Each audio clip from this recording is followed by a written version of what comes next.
Assalamualaikum warahmatullahi taala wabarakatuh.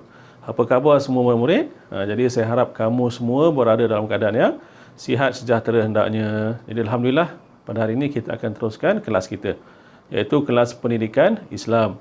Jadi saya harap kamu semua bersedia ya untuk kelas kita pada hari ini.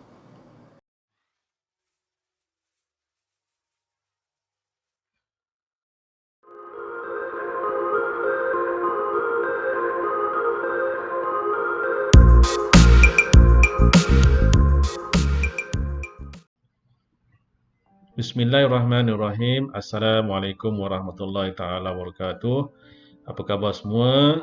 Saya doakan semoga kamu sentiasa berada dalam keadaan yang sihat walafiat hendaknya. Jadi alhamdulillah pada hari ini kita akan sambung kelas kita, iaitu kelas pendidikan Islam tahun 3. Hari ini kita nak belajar pelajaran yang ke-9, iaitu bidang ibadat. Tajuk yang nak kita belajar pada hari ini ialah berkaitan dengan sunat ab'ad dan sunat hayat. Apa dia? Sunat ab'ad dan sunat hayat. Baik, kita tengok seterusnya. Baik, kita tengok objektif pembelajaran kita pada hari ini. Di sini ada dua objektif yang sama-sama hendak kita kuasai selepas kita belajar pada hari ini. Yang pertama apa dia? Yang pertama iaitu mengamalkan sunat ab'ad dan sunat hayat sebagai ibadat asas dalam kehidupan. Yang kedua ialah memahami fardu ain dan fardu kifayah sebagai tuntutan kewajipan umat Islam. Jadi ini dua objektif pembelajaran yang hendak kita kuasai pada hari ini berkaitan dengan tajuk pelajaran yang kita hendak belajar. Baik. Seterusnya kita tengok apa itu sunat ab'ad. Siapa tahu apa itu sunat ab'ad? Baik, kita tengok ni apa maksud sunat ab'ad. Sunat ab'ad iaitu amalan sunat yang sangat dituntut dalam solat. Dalam solat, jika ditinggal secara sengaja atau tidak, disunatkan sujud sahwi. Ini maksud sunat ab'ad, iaitu sunat yang sangat dituntut dalam solat. Kalau kita tinggal dengan sengaja atau tidak sengaja, disunatkan pula kita sujud sahwi. Itu maksud sunat ab'ad. Dan seterusnya kita tengok apa itu sunat hayat. Apa itu sunat hayat? Siapa tahu apa itu sunat hayat? Baik, kita tengok. Baik, sunat hayat iaitu amalan sunat yang sangat dituntut dalam solat. Sama juga dengan sunat ab'ad tadi, sangat dituntut dalam solat. Jika ditinggal secara sengaja atau tidak, tidak disunatkan sujud sahwi. Ini beza antara sunat hayat dan sunat ab'ad. Sunat ab'ad kalau kita tinggalkan sunat ini, kita disunatkan sujud sahwi. Tetapi sunat hayat kalau kita tinggalkan, tidak disunatkan sujud sahwi. Itulah beza antara sunat ab'ad dan sunat hayat. Baik, seterusnya kita tengok contoh sunat ab'ad.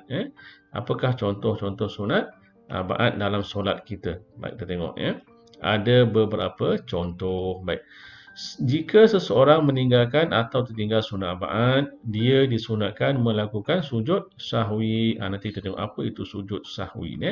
Baik, di sini ada 8 perkara sunat ab'ad.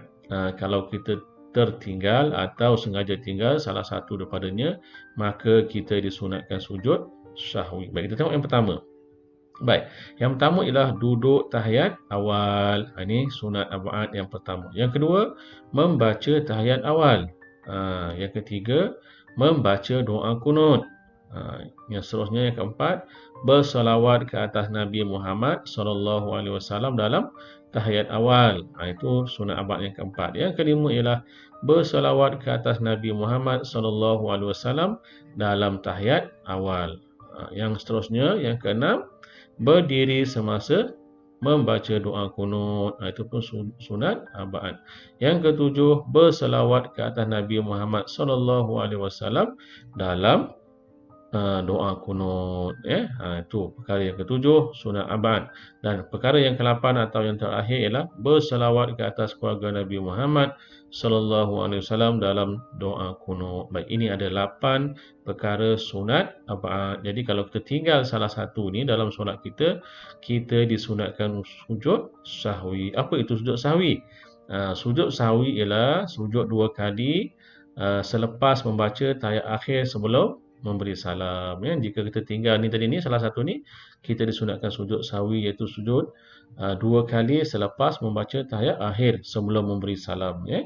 Jadi bacaan dalam sujud sahwi itu iaitu subhana man la yanamu wa la yashu. Ini bacaan dalam sujud sahwi. Baik, ada sikit nota di sini. Tiada bacaan semasa duduk antara dua sujud syahwi, ya. Jadi itulah tadi sunat abad, ya. Ada 8 perkara sunat abad dalam solat kita. Jika kita tertinggal, jika kita tinggalkan dengan sengaja ataupun tidak salah satu daripada 8 ini, maka kita disunatkan sujud sahwi sebelum kita memberi salam, ya. Baik, tengok yang seterusnya. Contoh sunat hayat pula, ya. Apakah contoh sunat hayat dalam solat kita? Baik, kita tengok, ya.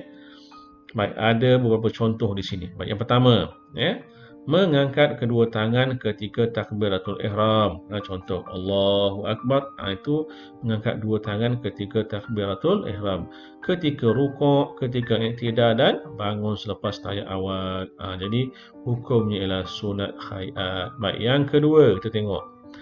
Meletakkan tangan kanan di atas bahagian belakang tangan kiri ketika kita berdiri, selepas kita takbiratul ihram tu, kita letak tangan kanan kita di atas belakang tangan kiri, ya. Baik, yang ketiganya ialah membaca doa iftitah. Ini juga sunat hayat. Baik, yang keempat, membaca a'udzubillahi minasyaitonirrajim sebelum membaca al-Fatihah dan membaca amin selepas membaca al-Fatihah. Jadi ini pun hukumnya ialah sunat hayat. Baik, yang seterusnya, yang kelima, membaca surah selepas al-Fatihah pada rakaat pertama dan kedua, surah lazim contohnya, itu juga hukumnya sunat hayat. Baik, yang keenam, menyaringkan bacaan al-Fatihah dan surah dalam solat Jumaat, solat subuh, solat maghrib dan solat isyak pada rakaat pertama dan kedua.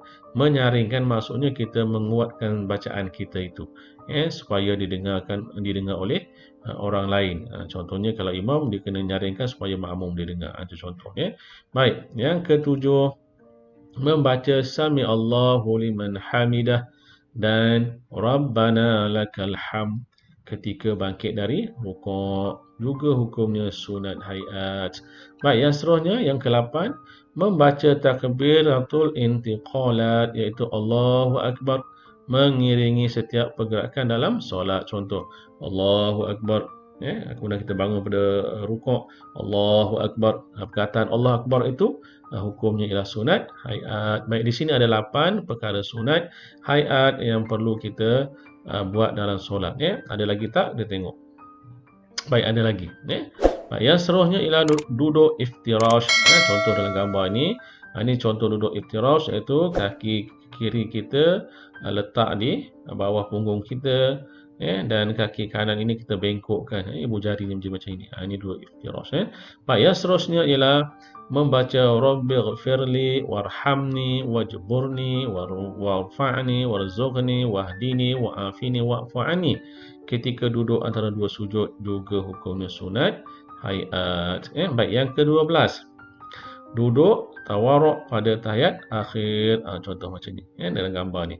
Kaki kiri kita silangkan di bawah kaki kanan, dan kaki kanan, ibu jari kaki itu kita tegakkan jadi macam ini. Ini duduk tawarruk, Baik, yang seterusnya, yang ke-13, memberi salam yang kedua, iaitu salam yang ke kiri, hukumnya sunat hayat.